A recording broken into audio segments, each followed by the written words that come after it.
Welcome to Geek Therapy Radio. You've got your mental curator, Johnny Hamburger, sitting right here in the seat in the solar-powered Geek Therapy Radio studios, which is just my house, and which is just the smallest bedroom in the house that has become the man cave / recording studio / tinker room / arcade room / everything daddy room. Riker, every time he comes in here, my son Riker, who at the time of recording is technically 11 months old, he just looks around. Oh, there's so many things that I can mess with and break and try to put in my mouth and whatever. There are so many fun toys in here that he will eventually inherit. That's a little bit further down the line, but there's a lot of toys in here that he's going to get to play with. He's going to be probably one of the, not few, but he's going to be one of those kids growing up who maybe is the kid on the schoolyard playing with a Game Boy, playing with an old school 1989 gray brick Game Boy, playing Pokemon Blue. It's quite possible. He may not have any interest in Game Boys at all ever in his life. He may just be a tablet kid. He might be a phone kid. I don't know what he's going to be into. But that's kind of one of the things I'm excited about as he grows up. It's not necessarily, part of the excitement is what can I share with him that he might possibly take an interest in. And I was talking with the 8-Bit guy, with David Murray, about this candidly, just one of our phone conversations. I'm interested in what Riker, as much as I'm interested in what he might have a common interest in, the fact remains that he might not have a common interest in anything. All the myriad of things that, out of all the myriad of things that Daddy's interested in, Riker might not be interested in anything. He might not be interested in old computers. He might not be interested in music. He might not be interested in recording engineering, microphones, all that kind of stuff. He may not, speakers, audiophile things, arcade machines, cassettes. He may not be interested in anything Daddy's interested. But I'm very excited to find out what he is interested in. And I don't look to that as kind of, it doesn't bum me out, the idea that he might not have a common interest with me, but it excites me to think that he might discover something that I have a common interest with him in. There's a lot of stuff. We have no idea what the next several decades are going to bring. When he's a teenager, 15 years old, who knows what he's going to be interested in? He might be interested in something that I also am interested in. And that's the other kind of caveat to that is I don't want to become too interested in what he's interested in, because I don't want him to feel like it's uncool. There is that aspect of it also. Like, hey, this is really cool. Oh, my dad's into it now. Suddenly it's become not as cool. We'll see.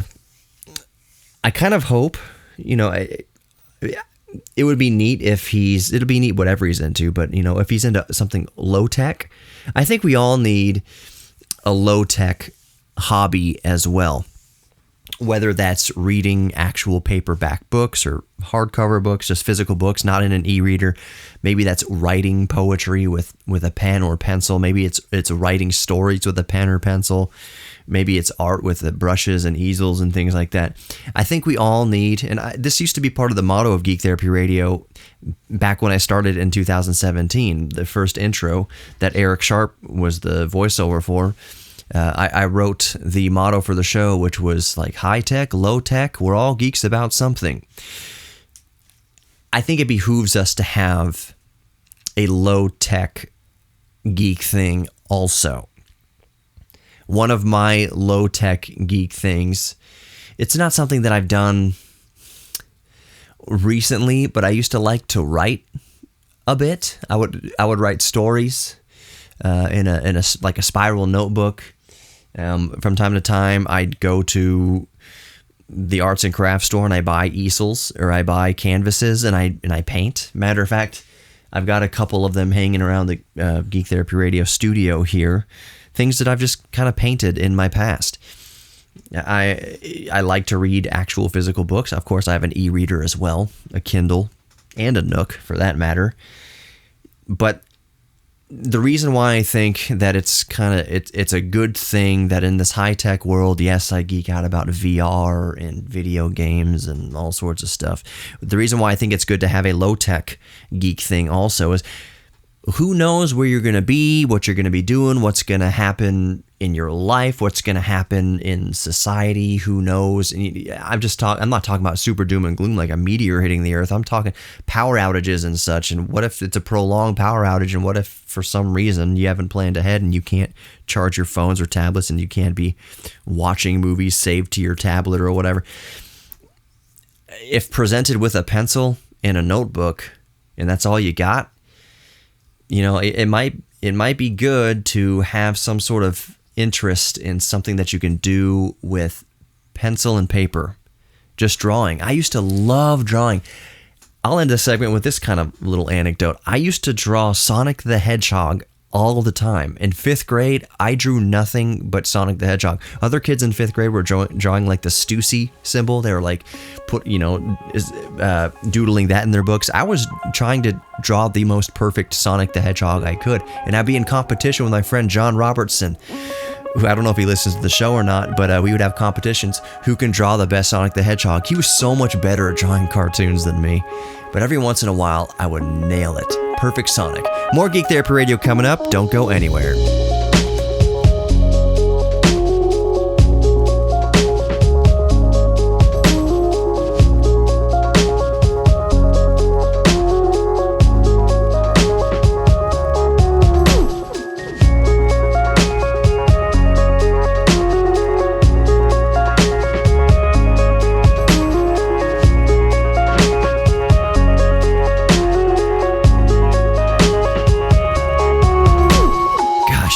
Remember to reach back out to Colin from This Does Not Compute.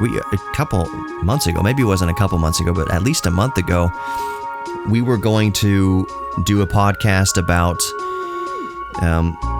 recapping old Macintoshes, but not specifically Macintoshes. For instance, what spurred this conversation, I was talking to him on Twitter. I procured a Macintosh Performa 400, and then like 2 weeks later, Colin releases a video on his YouTube channel saying, "Hey, look what I stumbled upon at Free Geek in Minneapolis, Macintosh Performa 400 complete with monitor and everything." And that's what I have. I've got the Macintosh monitor with it. It's a complete package Performa 400. It even has the Macintosh LaserJet or inkjet printer. So he released a video about it like a week later, and I was like, "Dude, we should talk about what he touched on in the video also, and what the 8-Bit guy has done in the past, made videos about, is recapping old electronics, specifically this Macintosh Performa 400, which is also known as the LC2 under a different badge. But it's old 90s Macintoshes are no freaking notorious for having leaky capacitors. And it's a very common thing across not just Macintoshes, but a lot of electronics, that they will need to be recapped at some point in their life, especially depending on what type of capacitors they used. The Macintosh uses these surface mount capacitors, and it's recommended to replace them with, just a non-leaky capacitor. It's not necessarily a more modern capacitor. They're the capacitors, and I'm really blanking out right now on the name of them. They look like little pills, like little Advils. They're like orange kind of discs, tablet medicine looking things. Do I have them around somewhere? I'm sitting here. Now, yes, you're going to listen to me rooting through things here on the radio show and podcast just for a moment. Oh, here they are. Here's the box. I'll tell you exactly what capacitors that are recommended to replace the Macintosh original capacitors. Oh, man. Tantalum. Sorry. Tantalum. Tantalum capacitors. I have just a myriad, like a variety pack here of 16 volt capacitors. 1 microfarad, 2 microfarads, 3.3, 4.7, 10, all the way up to 100 microfarads. Am I saying that right? Capacitors. And the Macintosh Performa 400/LC2 takes like, what's it? It's like 11 or 15 of these things. Either way, they're recommended to replace the leaky capacitors or the broken capacitors on that circuit board. And I plan to do the whole thing. I'm going to take the caps off. I'm going to clean the board. I'm going to put the board, remove what I can off the board that clips out. And I'm putting the board in the dishwasher by itself. I'm putting it in the dishwasher. That's one way to help clean the board. It's said that one of the things that dish detergent does is it's good at breaking up whatever chemicals have leaked out of the capacitors off the board. So it's a common thing. It's one of those crazy things. It's like fixing some electronics by putting them in the oven on very low heat for a little while to kind of dry them out. Some might say that you could put some electronics in an oven to reflow solder or fix cold solder points. Yeah, yes and no. That kind of stuff, you really have to do your research on the actual electronic device that you're trying to revive. For instance, what works for a cell phone is not going to work for, an Xbox, and vice versa. What works for an old Macintosh Performa 400 is not going to work on a MacBook M1 MacBook Pro. You need to really, I heard this guy on Geek Therapy Radio saying, my laptop doesn't work. I'm just going to put it in the oven for a little while. No, I'm not saying that. And when you do put it in the oven, at least to kind of dry it out after it's been in water and stuff, it's a very low heat. Put it the lowest heat it can possibly do, 150, 175. And even then you're putting it in for 10 minutes at a time. And you really need to Google search and see what other people have had success with. All I'm getting at is there's these unconventional ways of fixing electronics that may seem strange to a lot of people outside who have never fixed an electronic before. Putting it in the oven is a little bit strange. Running a circuit board through the dishwasher may sound a little bit strange, but it's common practice a lot of the time. But just do your research on individual electronics. I don't know why this just popped into my head. I was going to talk about golf for a minute, and I know some of you might not care, but it's what I'm recently geeking out about. Also, I purchased something. That I need to tell you about. Oh, me. Hi, Susie. What was I going to say? Oh, yeah. So, 2 years ago, I was back at iHeart. I was still working at iHeart Radio. This radio show is on iHeart Radio, but I don't have a 9 to 5 at iHeart anymore. I don't go to the radio station anymore. I record these from home. I'm not a board operator anymore. Obviously, I work for the Houston Museum of Natural Science. I'm the YouTube channel manager over there. But anyways, while I was still at iHeart, one of the last videos I uploaded before I got hired by the museum was, quote, how to recharge non-rechargeable alkaline batteries.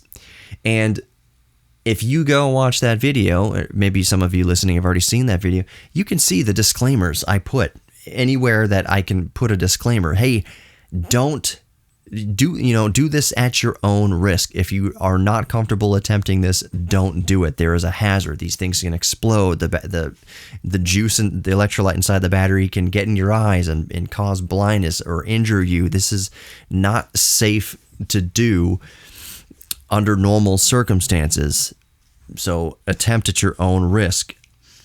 So all those disclaimers, the normal stuff, and there's still, sometimes you get those comments, it's really dangerous that you're suggesting people recharge. I'm like, first of all, dude, you didn't see any of my disclaimers that are all over the place. I'm not suggesting that people actually do this. I'm saying that you do it at your own risk if you're comfortable doing so, if you have an appropriate charger and a safe way to do it. And you need to if you do attempt it at your own risk, you need to watch these batteries. Don't just sit there and let them charge overnight. You need to watch this. These batteries are not supposed to go on the chargers.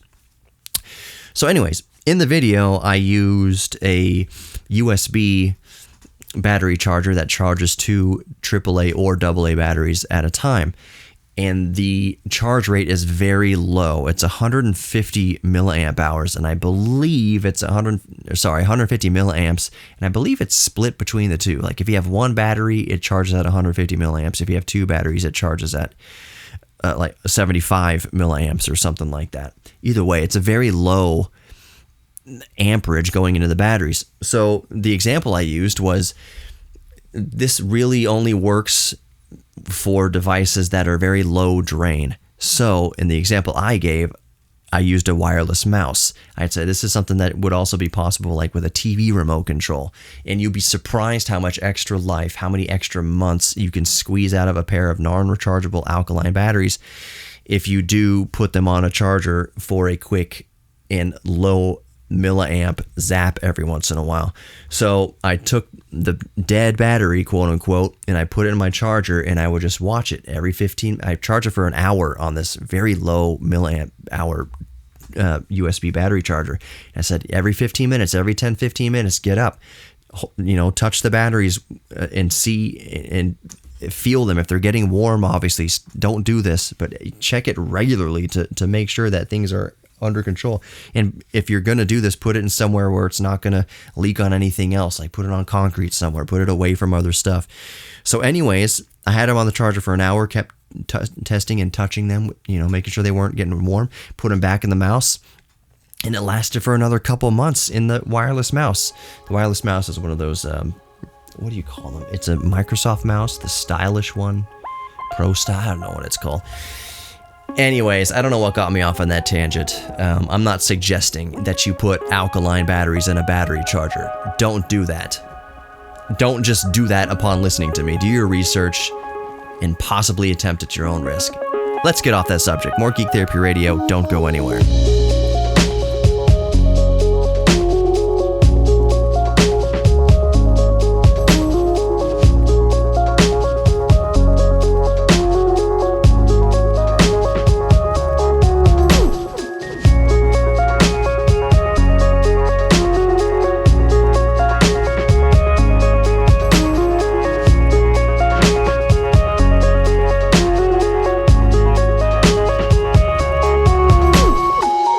Welcome back to Geek Therapy Radio. You've got your mental curator, Johnny Hemberger.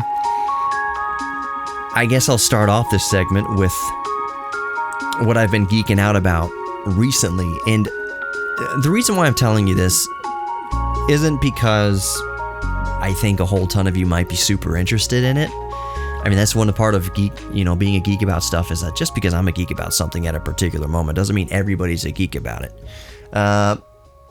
But I have a feeling this might relate more to the actual radio listener and less with the podcast listener. I'm not trying to be ageist or any kind of ist, but I've been really geeking out about golf for the past few months. I mean, it's not a passing fancy.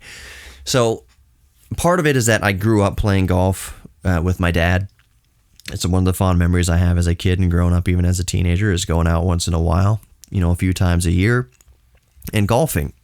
I was never great at golf. I'm still not great at golf, but I'm good enough to keep the game moving. And that's always been kind of the source of pride when golfing is, hey, are you any good? You want to join us or whatever? I keep the game moving. I'm good enough to keep us moving down the fairway and going from hole to hole. The game is not going to be waiting for me. That doesn't mean I'm good. That just means I can keep the ball going in the right direction most of the time. How far it goes, I don't know. But I'm not hunting for balls. I'm not taking mulligans, a ton of mulligans. Keep the game moving.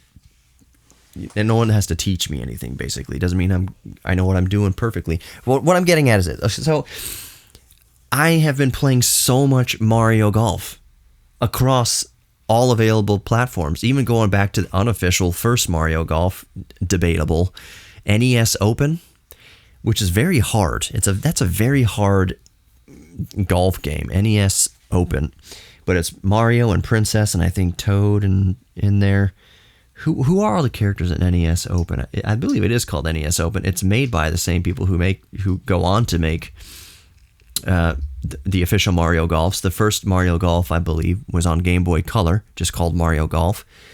And then there was Mario Golf on N64, Mario Golf on the GameCube, which was Toadstool Tour, and then Mario Golf on 3DS, and Mario Golf that recently came out for the Nintendo Switch. And I've just been playing all of them. and other golf games as well. I basically been hunting down for like the best golf games, for Game Boy, best golf games for Game Boy Color, best golf games for Game Boy Advance, and so on and so forth. PSP, PlayStation. I've just been playing a lot of golf video games, and I live in a golf community. I live in a community in Missouri City called Quail Valley, and there are 2 golf courses. We got a clubhouse, and there's 2 courses, El Dorado and La Quinta. I very much prefer La Quinta to El Dorado. El Dorado is very challenging. It's a lot of water. Both courses are beautiful, but La Quinta is just a little bit more my level. For instance, on La Quinta, I think last time I played La Quinta, I maybe lost 2 balls total. I mean, I shanked them somewhere and I couldn't find them. On El Dorado, probably lost 10 to 12 just in the water. It's just, when you're a mediocre golfer, and I'm going somewhere with all of this. When you're kind of a mediocre golfer, very few things are more intimidating than water. When you know that you can get it over the water, or that you can avoid the water. But when you see the water as a novice golfer, it gets in your head. I know a lot of you golfers are relating to this. The golf becomes like the water becomes a magnet for your golf ball. It's like it gets in your psyche. You're like, I know I can hit it over this water. I know I can avoid this water. But it's in my head. It's like, you take the swing, and it's like, it's going in the water. It's going in the water despite your best effort. And if you have a shaky golf swing, which I do, this is where I'm getting at with all of this, then you're going in the water a lot if there is ever water present. You hit better shots when there's not water because it's not intimidating. Anyways, I went to the driving range today to work on my swing.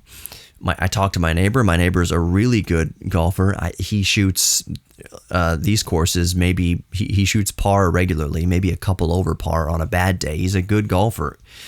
And so we're sitting there drinking whiskey out on his patio one night, and I'm just talking about my swing with him. And I was like, man, I'm in this rut right now where I keep topping the ball, where my swing keeps hitting the top of the ball, so the ball basically just jams itself into the ground real quick and then bounces down the fairway. It's like maybe 5 out of 7 swings, I'm topping the ball. It's embarrassing that the ball only goes like 30 yards as opposed to 150, 175 yards. It's embarrassing. I don't know what I'm doing. But then he was just kind of talking to me about it, and I, of course, like anybody else, watched YouTube videos and things, but advice in watching YouTube videos doesn't help until you can actually get out there and do it and find what works for you. So in my backyard, I've probably taken 100, 200 practice swings since my last golf game. Just like, I gotta hit the dirt. I need to get the club head down so that it's actually scraping the dirt, actually hitting grass blades, actually coming with making a good path with the ball. And I got one of those mats that lets you see where your club head is striking. There's like a little X on the mat where the ball is, and you put your club there on that X like you're gonna hit that ball on top of that X, and then you take a swing, and then you see it's like felt that flows one way and gets dark, and then you kind of reset it by rubbing your hand over the opposite way. And I was way out in front of that X. I'm like, what in the world? So I can't tell you exactly what I've done to fix the swing, but I can only tell you what's kind of worked for me. And it was a combination of 2 things. One, a few things actually for me. It was one, I pivot my front foot, my lead foot, which is my left foot. Instead of being perfectly square and perpendicular with my shoulders, I angle my front foot out a little bit, because I just got to thinking. I open up my left foot a little bit, because I was thinking, like, that's how I snowboard. When you put on bindings of a snowboard, I put my left foot open a little bit. Most snowboarders do. Same with skaters. Same with surfers. You don't stand on a surfboard, a skateboard, or a snowboard typically with your feet just completely perpendicular. It feels unnatural. Your knees don't want to do that. So back foot is straight. My back right foot is straight, perpendicular. My left front foot, I just said, okay, I don't know why I got into this idea that I have to keep them perpendicular. I opened up my left front foot. felt a lot better. It felt a lot better to swing with my left foot in a more natural open position. The other thing is my arms had been so stiff for some reason. I changed my swing back to where my arms go back, and then my elbows bend to get a nice full rotation of the club head. And then as I come back down for the swing, I straighten out my elbows. And what that did was the momentum of me unloading my elbows, like straightening back my elbows on the downswing, that momentum, that downward inertia, this is where we're getting geeky and nerdy with it, that downward inertia momentum drives the club head down despite yourself. So that helped get the club head down. The other thing that helped was how I approach the ball and how I go into my backswing. I go into the backswing relaxed. I just kind of make sure that I'm relaxed. Before I was really tense, focused, like, all right, I need to put everything into muscle memory because golf is hard. I need to just basically get all my muscles involved here. The opposite has worked for me. I get there as soon as I'm lined up with the ball and I've addressed the ball how I want to.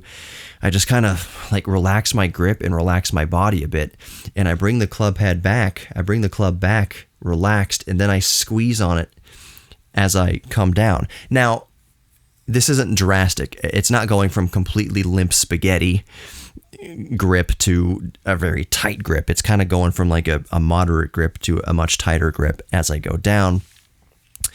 And I've adjusted my club head. I've closed my club head just a little teeny tiny bit as I address the ball, because when I come down, I have a tendency to open it up.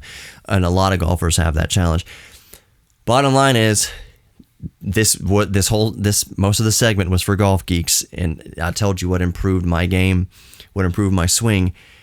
I did these things, and I went to the range today right as a tournament was starting, so the range was packed, and then I came back out there. There was nobody. The balls were flying. I was hitting the ball really, really well with these tweaks. So to recap, the tweaks for me was to open up my leading foot, relax a lot more, relax my grip on the backswing a bit more, bend my elbows more than I have been to get a nice good, recoil, like elasticity. So then when I straighten my elbow to take that downswing, the club head gets down under the ball. And it felt really good to hit the balls today. I was like, I got it. The proof will be in the pudding. Will be the next time I go out. Is my swing really improved doing these things? And I think it will be. More Geek Therapy Radio coming up. Don't go anywhere. Welcome back to Geek Therapy Radio. You've got your mental curator, Johnny Hamburger. I haven't even plugged anything yet. If you're just listening to this on the radio, you can grab the Geek Therapy Radio podcast wherever you listen to podcasts. The iHeartRadio app, Spotify, Pocket Casts, Google Podcasts, Apple Podcasts, anywhere. Just type in Geek Therapy Radio and make sure you look for the red, white, and black color scheme. No matter what device you're using, no matter what app you're using, no matter what website you're using, no matter what social media you find me on, whether it's Instagram, Facebook, which came back to life, Twitter, YouTube, TikTok, anything. Actually, TikTok, I need to change my profile. But everywhere, it's a red, white, and black color scheme. So type in Geek Therapy Radio into your favorite podcast app, any social media, and look for the red, white, and black color scheme. That is Geek Therapy Radio. That is the official Geek Therapy Radio. What else can I plug? If you want to see more of what I'm up to on a week-to-week basis, since I haven't uploaded a ton of stuff to Geek Therapy Radio, actually that's not true. The past couple weeks I have uploaded a few videos to Geek Therapy Radio YouTube channel. But if you want to see more of what I'm up to kind of on a weekly basis, go subscribe to the Houston Museum of Natural Science YouTube channel. What else can I plug? The website, geektherapyradio.com. That's the best way to get in touch with me. The first thing you see is a contact form. It does not sign you up for any mailing list at all. It just basically sends me an email. It says someone's talking to you through the website. Oh, cool. So geektherapyradio.com. There's also podcasts on there and a very weak merch store. What else? I got to get the blog going again. Geektherapyradio.com. Okay. So earlier in the show, I said I had purchased something. And I bet you I know a lot of you dedicated listeners, the more dedicated listeners know what I bought. I bought an Oculus Quest 2. I had, over like the past 2 or 3 episodes, I've been talking about, being on the fence about getting a Quest 2 because Facebook is going to maybe announce this month that they have new hardware coming out, possibly a Quest 3, possibly a Quest 2 Pro, whatever.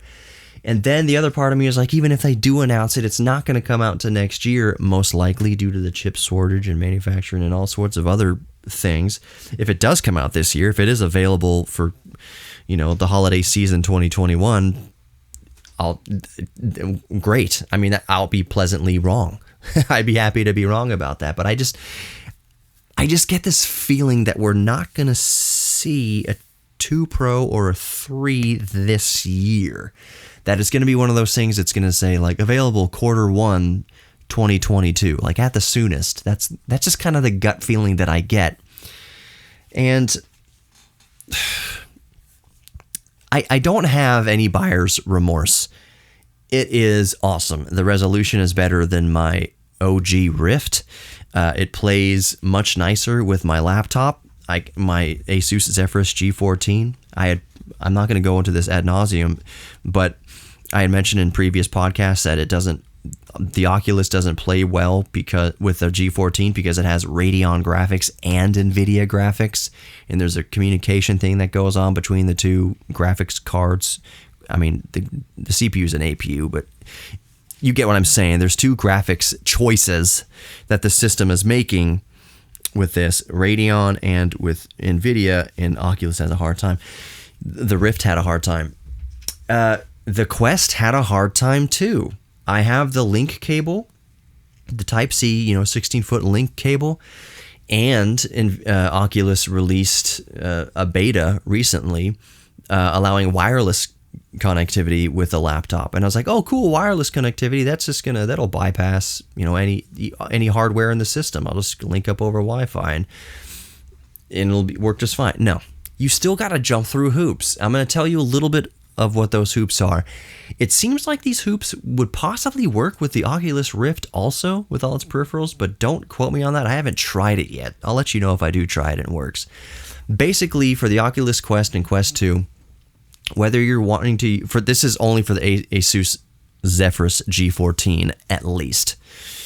You got to go in and basically, through the software, through Windows settings, and through the NVIDIA control panel, make sure that every executable file associated with Oculus software runs on the integrated or the dedicated NVIDIA graphics. So manually go through and say, run this program with Radeon or with NVIDIA. Make sure that it says it's running with the NVIDIA graphics. So every executable associated with Oculus, make sure it's running. It opens with NVIDIA. The second thing you got to do is go in to your device manager and disable the Radeon graphics adapter. It's a pain in the butt. It's a pain in the butt. You disable this is if you want to use it with the Oculus with the link cable or over the wireless.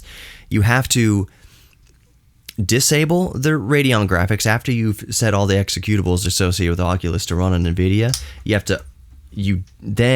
This is all before you even open the Oculus software. You disable the Radeon graphics, then you open the Oculus software. Then you go back into your device manager and re-enable the Radeon graphics. I hope that Oculus or Asus come up with a fix for this, because I don't want to say, maybe nightmares is a too harsh a word for it. There are so many flaming hoops you got to jump through to get your Oculus Quest working with the Asus Zephyrus G14, which otherwise is a fantastic laptop, other than a couple little niggles I have with it, like the keyboard backlight is absolutely useless. Absolutely useless. It is one of the only keyboard backlights I've ever experienced that actually makes the experience worse. It's better just to tilt the screen down towards the unlit keyboard to see where the keys are in the dark. It's always funny that these like seemingly perfect devices, I love everything else about this. Battery life is amazing. The graphics are obviously the RTX 3060 in VR, just awesome. They work perfectly. The audio is amazing. Everything in this laptop virtually everything in this laptop is great, almost perfect. The trackpad is really, really good for a Windows laptop. The form factor is really great. Windows Hello, all that, it's wonderful. And then you have like the keyboard backlight, which is god awful, which they outsourced the design of that backlight to Satan himself. It's so bad.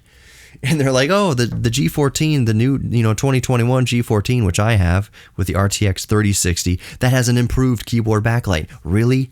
I would hate to have seen the original because this improved backlight sucks.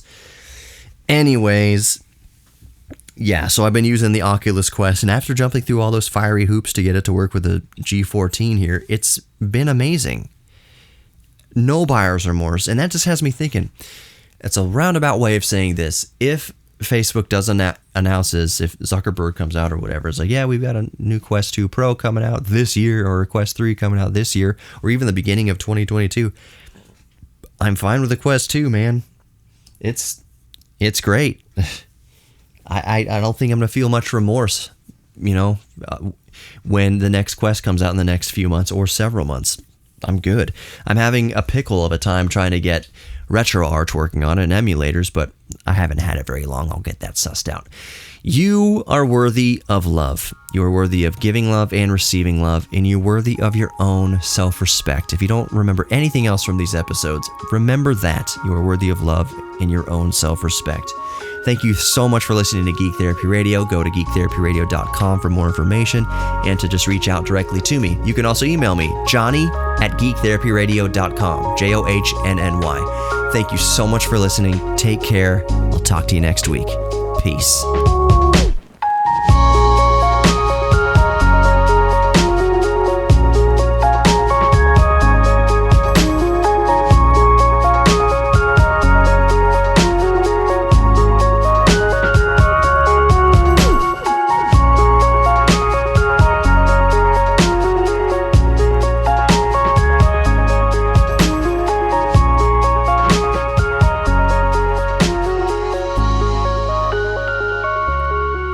If you'd like to sponsor Geek Therapy Radio, just go to geektherapyradio.com and let's talk.